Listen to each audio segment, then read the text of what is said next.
on cross-examination. Oh, Judge. Oh, Judge. Appreciate it. You just like roller ankle. We didn't create this. We didn't tell the state to do it this way. We didn't tell the state to write their documents and then send them to an attorney, whoever Unc is, that he was at Waters Road on that day, because it doesn't exist. He's talking about where Unc is, and I'm going up to you and who's over at the house. I mean, I think that with regard to Unc, there's not enough. This almost feels like a South Park episode. Day 127 of the Young Thug YSL RICO trial was tedious. The state and defense debate over admissibility of evidence. They want to show Lil Rod's 2019 murder conviction to the jury, and videos of co-defendants not in the courtroom in YSL clothing. Yeah, today was pretty mid to be honest, but I'm gonna edit it down to the best parts. Max Schardt is slowly becoming my favorite lawyer. He's just always fighting everything. And Demekion Garlington calls Unc on a wiretap call, and there's a whole argument about who Unc is, and it's hilarious towards the end of this video. Hit subscribe, join the channel membership. Let's go, boys. Thug is seated over there in the middle of the room right now. Apparently there was some sort of security issue. The state intentionally did not include the medical examiner. This is a case in which Mr. Ryan has been convicted of the murder of Jamari Holmes. So they want to show, I think, an autopsy of the victim that was murdered in Lil Rod's 2019 case where he's already convicted. Remember, Lil Rod's already serving life. Obviously, other defense lawyers have said this is prejudicial to their client because it's not even involving them really, but they're going to say, of course, it's a YSL murder. And so it is only the state's intention to bring in 3 photos, and I have a copy of those 3 photos, a luring of Mr. Holmes to an apartment complex that Mr. Ryan, Mr. Blaylock, then we believe ambushed Mr. Holmes along with 2 other victims. They were in a vehicle. Mr. Holmes was shot. And then subsequent to that, there were Instagram postings, Facebook postings, or social media postings regarding YSL, very close in time to the murder of Mr. Holmes. For that act, we have 5 witnesses. 5 witnesses all for this. There's Lil Rod right there, by the way. List of witnesses. We did not intend to retry that murder. Well, that's good to hear. I think she just said something along the lines of like, we're not calling all the witnesses we're going to call because we don't intend to waste that much time on this murder that he's already found guilty. Mariah. An eyewitness? No, she is just would be able to bring in his in-life photo. Let's figure out a different way to do that, especially given that this is not even the trial of that case. They're trying to bring in a family member of a deceased victim just to show a photo to pull on the heartstrings of the jury. I have a relevance objection on that. And that would be sustained. And to talk about his involvement, who he is. Prior to this murder happening, he was a juvenile. I don't know if any of these other witnesses would be able to do that. Absolutely, because we cannot just put in the certified to show the facts of the case. So we're trying to put in. Well, I mean, sure, the fact that the murder wouldn't get it as an overt act that is a part of RICO. So I understand you need to do a little bit more than that. She's one of the 2 young ladies who lured Mr. Holmes and his 3 friends back to the location, to the location. It sounds like him and Blaylock set up this kid with girls, which is a sad thing that happens a lot. But I have a question. Is any of this related to YSL? They're saying there was postings of YSL after the murder, but me as a person with common sense, I doubt Thug was like, yo, go kill this 15-year-old kid. The RICO charge and all this bullshit is just kind of fucked up. It's like everyone syncs together, even if someone committed a crime and it wasn't even related to each other. We believe that with some conversation, he can talk about the fact that the victim was shot in his head, that is the victim that he was it was his homicide that he was investigating, that he was shot in the head, whether or not he was present during the autopsy or not, and whether or not Do you think that there's any chance he was present during the autopsy? Sometimes they are. That seems not true. I don't think I've ever heard of a detective being present during an autopsy. Was he present at the scene before the body was removed? Yes, Your Honor, I believe so. Your Honor, I've got, based on the police report, the officer received his phone call at 6:07 requesting assistance to the homicide. The victim had already been taken to Grady at ambulance 571. He was pronounced dead at Grady at 6:10. If he was at the scene, he wouldn't have seen the victim at the scene, so that wouldn't be helpful with regard to these photos.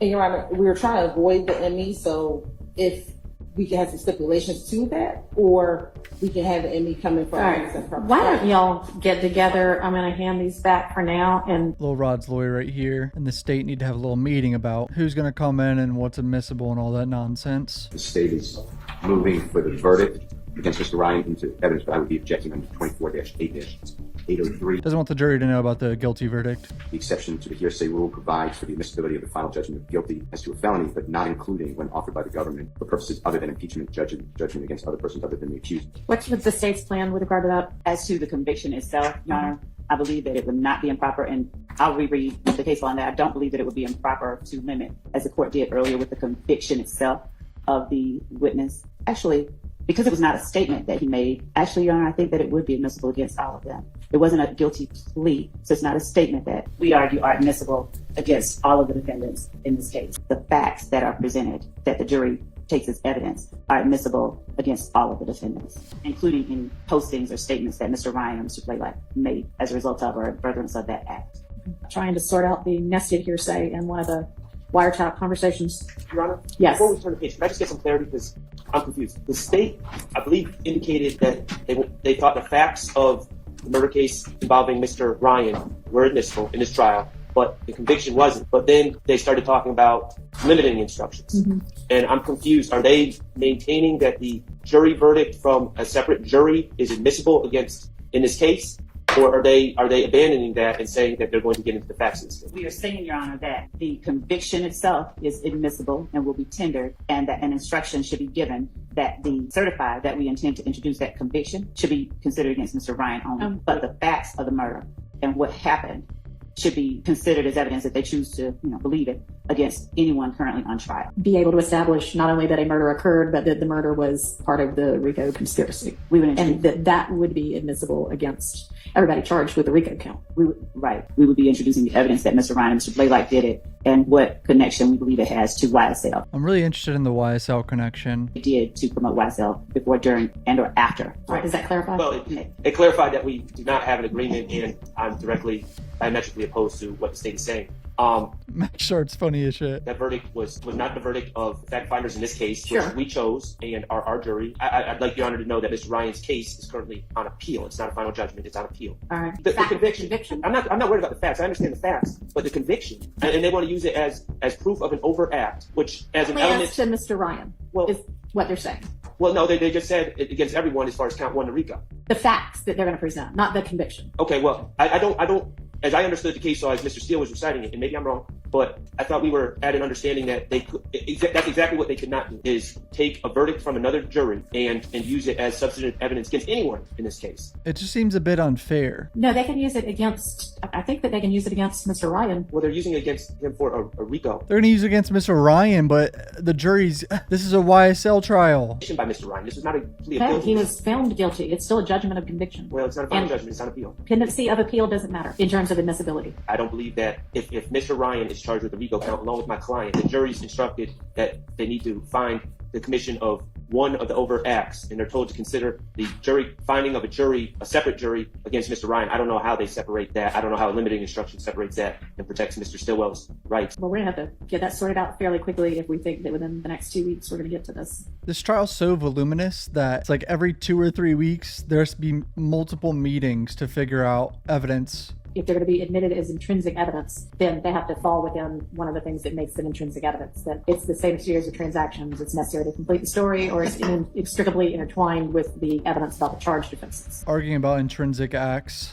It also is a part of the YSL gang itself and conspiracy that the gang itself makes 5 YSL members and 2 others, stabbing one person in defense of Mr. Ryan. And I know that the court has already read the indictment that describes, as the state alleges, the conspiracy itself, serving, protecting, and enhancing the reputation, power, etc. of the enterprise with acts that include assault and threats of violence. 60% of you aren't subscribed. Please hit subscribe to ease my pain of listening to Miss Love yap all day, and hit the notification bell. Circle the wagons around YSL members show that they will stand up for each other and that they will commit violence on persons who they perceive as threats to members of YSL. There are people who perform acts during the course of his trial. At least one person that we believe were intended to intimidate a witness who was actually on stand at the time. We have evidence that when Mr. Copeland is jumped, at least one person in the courtroom now jumped, just jumped in just because. When it's one of them, they are going to come to their defense of the act itself. We'll hear all of this argument. Right under 404B, I'm waiting to hear which of these 3 categories it falls into. We're talking about two different issues. Which of the three, and then 404? It is not 404B. It is intrinsic. It could be both. I mean, I guess it would be intrinsic, but I mean, y'all haven't offered it as 404B, right? And you don't intend to. Right. Ryan and the other YSL members in concert in stabbing Mr. Bussey. Our position is that this conspiracy didn't stop at the jailhouse doors. It's necessary that the jury sees that it is ongoing to show to them the truth and the whole truth that we believe our evidence reflects, to show them the extent to which YSL members go in order to preserve and protect not only their name, their own, but their reputation.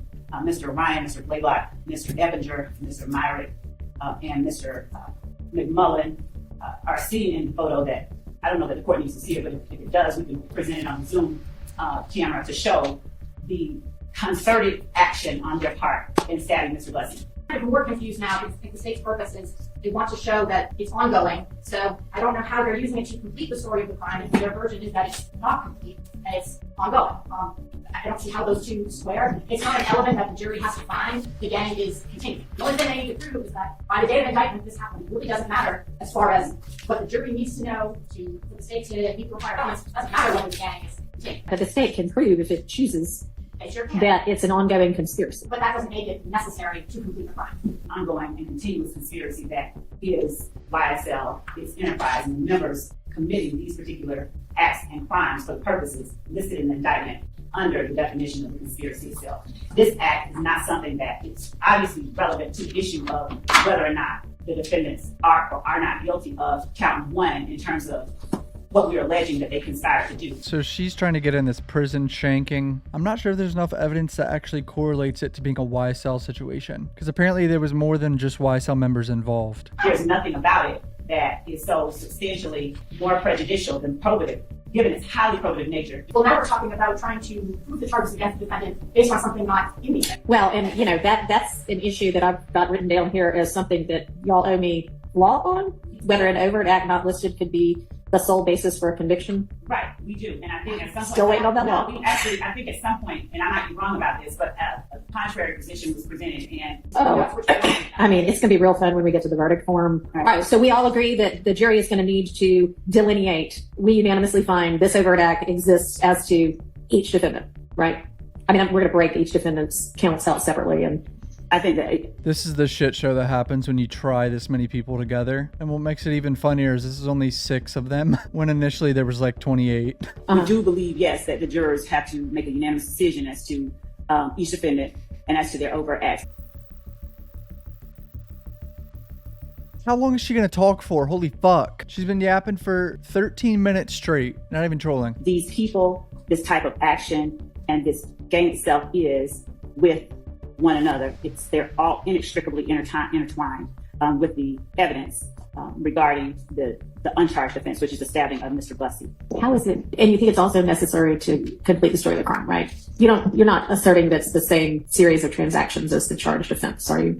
When the court says the same series of transactions, we believe that it's an overt act, in as much as it could be considered an overt act to promote, to support the gang. So in as much as it is or can be considered an overt act for count one, and that it is gang activity, which it is. All right, I'm not quite sure where I got this language, but I jotted down, how is that an integral and natural part of a witness's accounts of the circumstances surrounding the indicted offense? So if the indicted offense is the conspiracy itself, it's an uncharged offense that arises out of the same transaction, a series of transactions as the charged offense of count one. Seems like a bit of a reach. And the series of transactions is the acts of violence that have been described. Overt acts, as I said, is the murder of Mr. Holmes by Mr. Blaylock and Mr. Ryan, as we've alleged in the indictment. They're not connected. That murder is not connected to a random jail stabbing over commissary. Actions that occur before, during, and after that murder itself. The series of transactions are the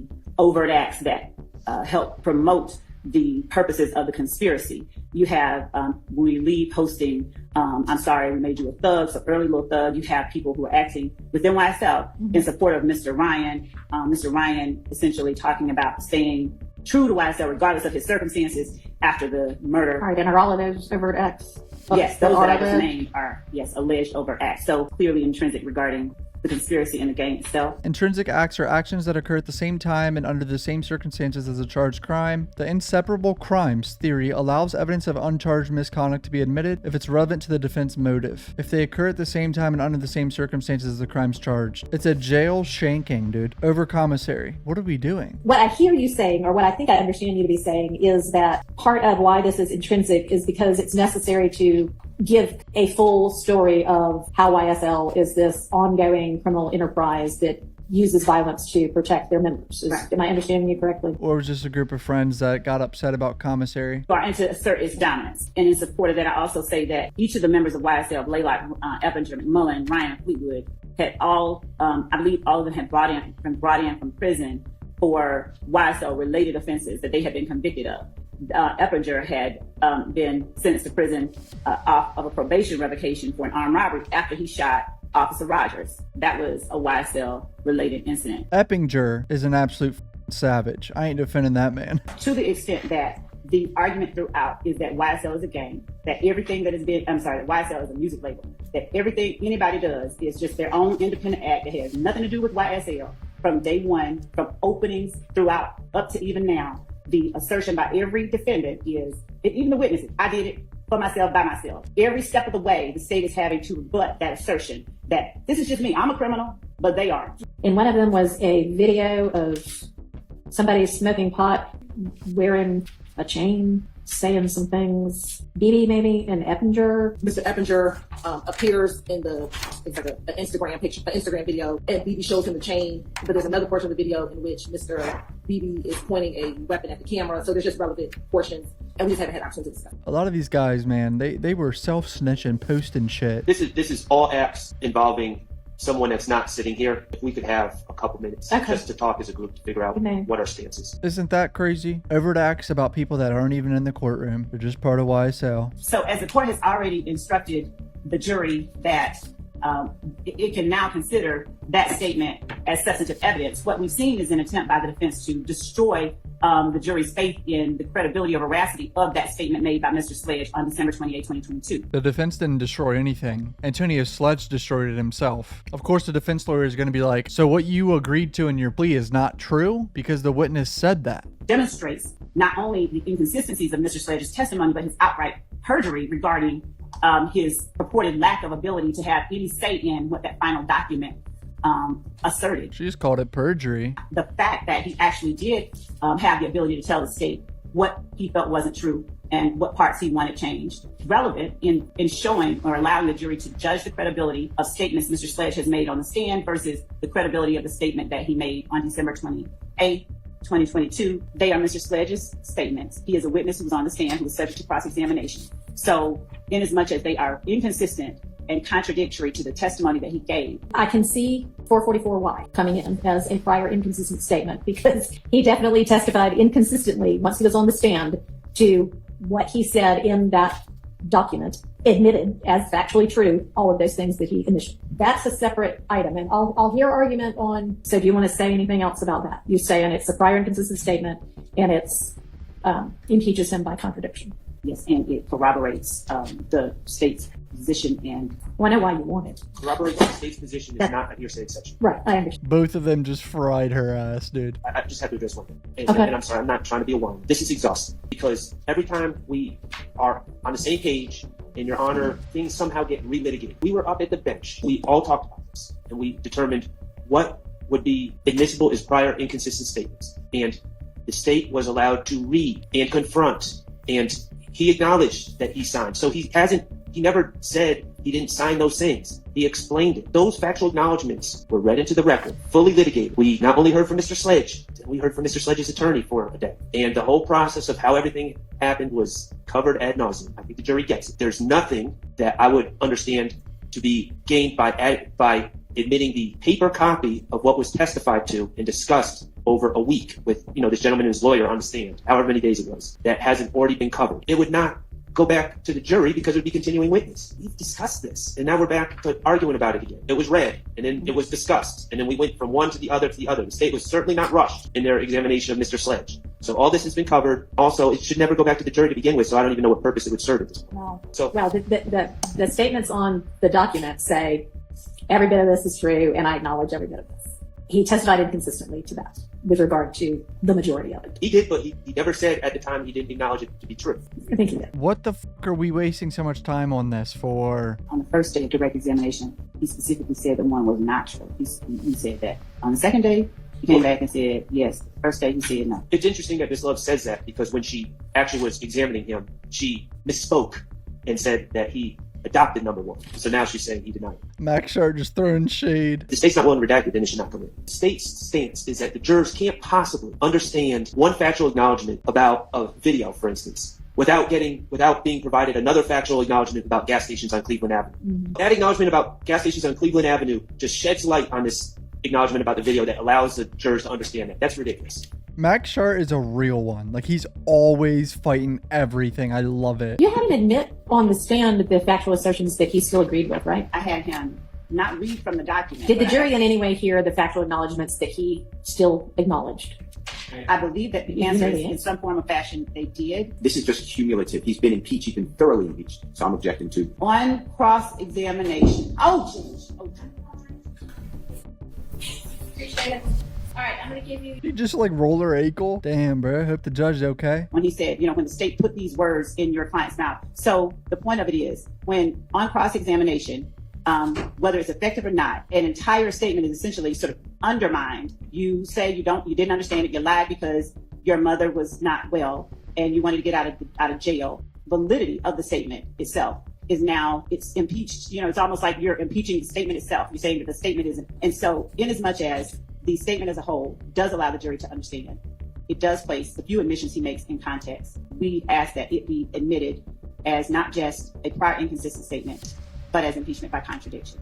Your Honor, there's no contradiction. He said that the state presented me a form that they wrote, their letterhead, and asked me to initial it, and I did. And that's exactly what the form is. It's a form that they wrote on their letterhead that they asked him to initial, and he did. There's no contradiction. The document doesn't contradict anything he testified to. Reality is, if they're arguing that things are prior inconsistent statements, they've already been played in the video, and we've already heard it. We've heard so many prior inconsistent statements about Antonio Sledge. Arguing things aren't inconsistent, then they shouldn't be played. There's no reason for the hearsay to come in. So even if I granted to them that it's a prior inconsistent statement, we've just established that we played a video. That's already been covered by the video. All right, I'm going to rule on this one that the portions that he disavowed on the stand may come in as extrinsic evidence of the prior inconsistent statement. We'll deal later with whether they actually go out as continuing witness or not. We never read that in, right?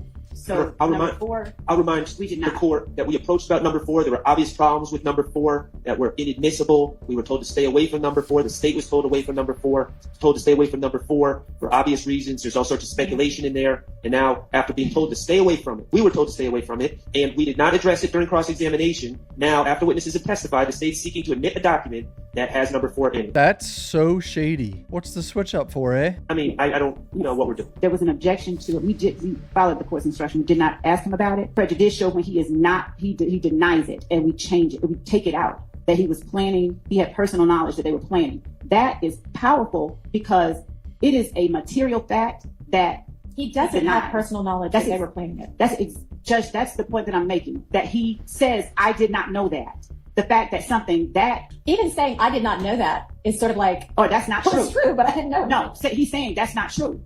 He is No, saying he's not. He's saying, I don't know. I think maybe XYZ. That is not coming in. Miss Love is misrepresenting what Antonio Sledge said. Judge caught it and says it's not coming in. Well, we can't make it say something. No, not to put the It's- word no. we He don't know. said, Mr. Wright said on the stand Okay. that is something that we did not agree to and we took Alright, out. And that's exactly the point. Mr. Exactly. Wright said all this stuff on We're not going to be admitting 460Y. Thank God. Miss Love just admitted the whole defense's position on this. This has already been said on the stand. Why are we going over it again? I don't think we should have to litigate this again, and I'm going to explain. Okay. The state, under the state's theory, I mean, why don't they just do this for every case? They could write out their facts, just send them to a bunch of witnesses. Witness doesn't need to initial them at all, and then they take the stand, and then we just start bringing in all copies of documents that they wrote and sent to witnesses that witnesses looked at. I mean, it's false facts here. It's facts that haven't been adopted on these documents.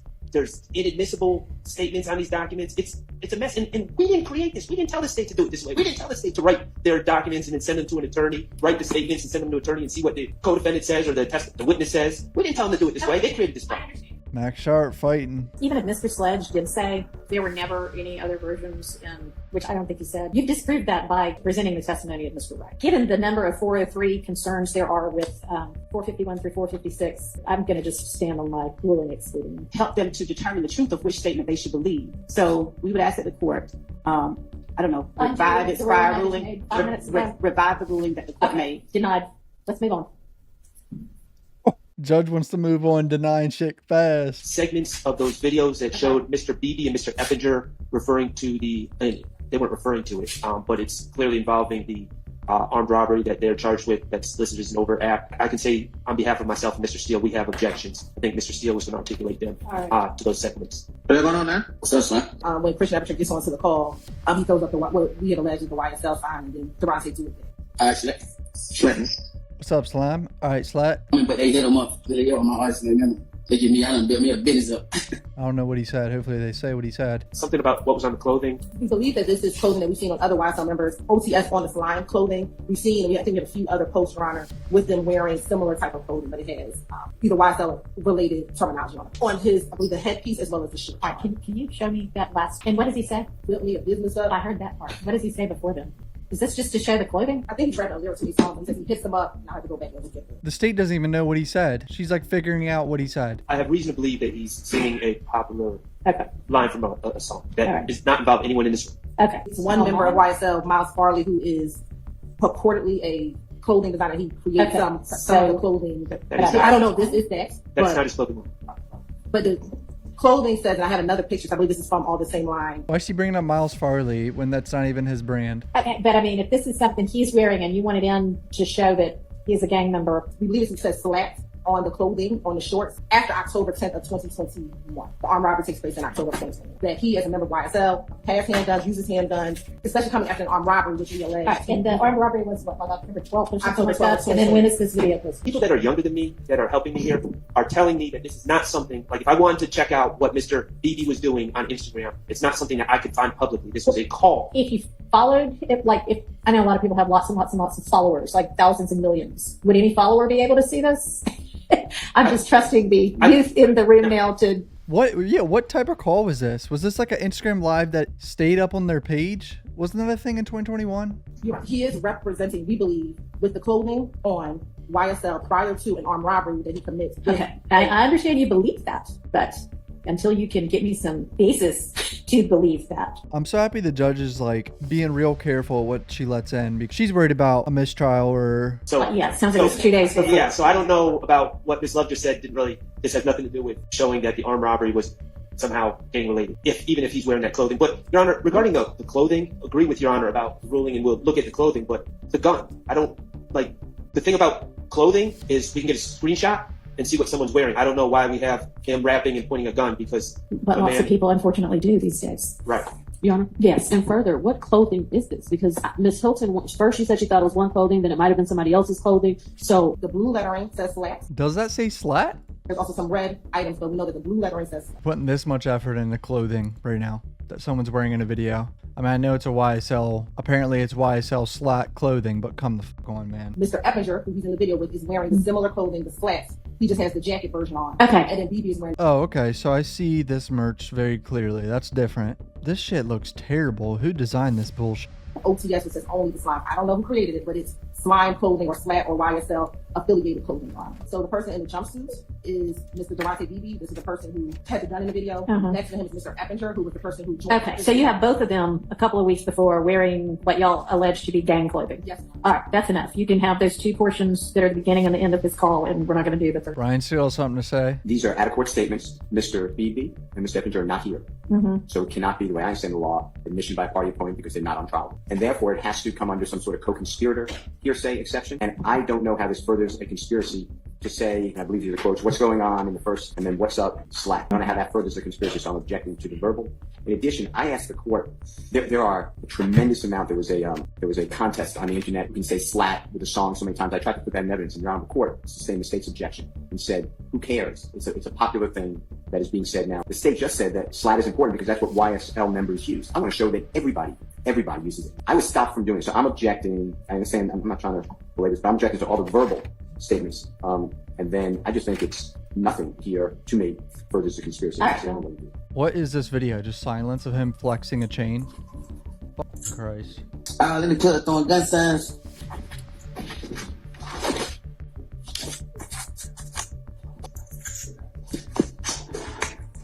I know the fuck going on, man. Shit, YSL.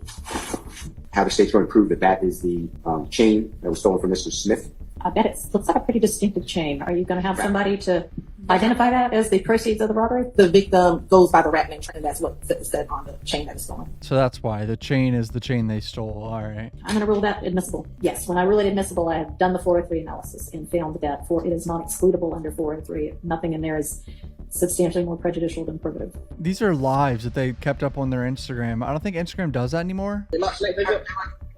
They did. Damn, everybody did. They locked up. You Slate back. He said, what? He said. That man flexing $20 bills. Come on, man. So where you at? You finished? You still on the way up there? I'm at the studio. You ready to shit? Yeah, I'm gonna lock in right quick. 4 or 5 hours. You'll be back by the time you're here. Oh, yeah. Hearing him say as he's holding up the chain that they just stole a day before, says slap business, and then later again it says slap business, no rap business, Your Honor, and believe that testimony will come out during this portion that Darius Smith had went to the police, after he had gotten robbed. I believe there's some information that he was being threatened after he went to the police. Of the robbery and talking about slap business and rat business.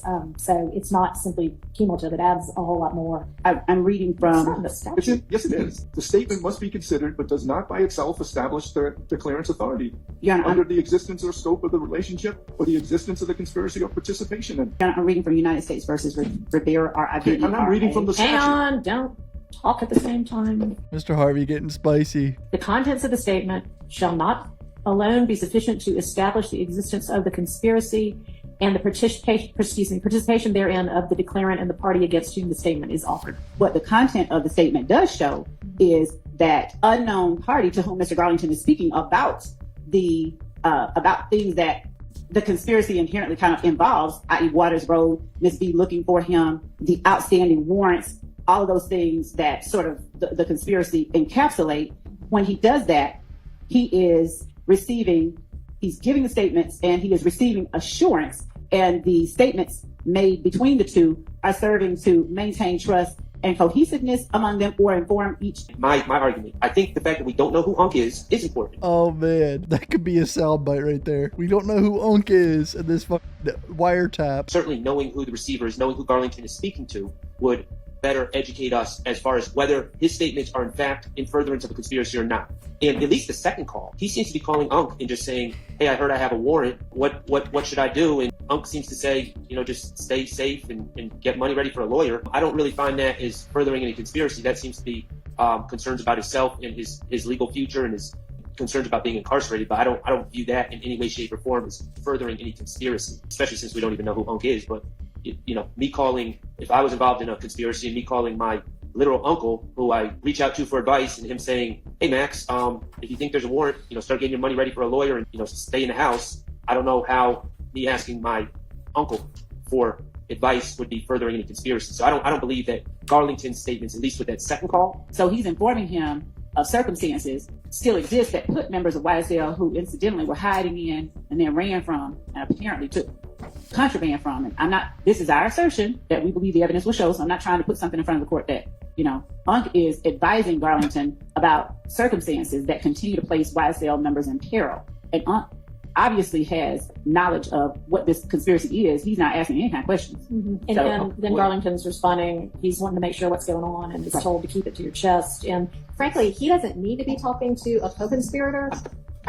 I agree. Okay. I agree, but I still think knowledge of who he's speaking to would certainly, further elucidate things for us, but it's not necessary for the admissibility of this statement. Come in under, I can't remember the name of the case right now, but the case that's... And wants to know who's at Unk's house. The state keeps saying alerting about who's at Waters Road. That's not the way I hear that call at all. The court should also be aware that this is the day that police go to search Waters Road. Now Unk is talking about, not reading or listening to it, Unk is talking about who's still around, and Mr. Garlington is talking about Ms. B. How many times are they going to talk about Unk? The state, I would love to hear their evidence, whoever Unk is, that he was at Waters Road on that day, because it doesn't exist. he's talking about where Unc is, and I'm going up to you, and who's over at the house, which is not furthering any conspiracy. But I understand the court's ruling, and I just want to state that for the record. I mean, I think that with regard to Unc, there's not enough. This almost feels like a South Park episode. With regard to Unc was just said by the judge. That's why I've directed Miss Love to figure out whether she can either get in the Garlington statements without Unc's statements, or if not, come up with some appropriate limiting instruction. So one of the wiretaps, she's only allowing the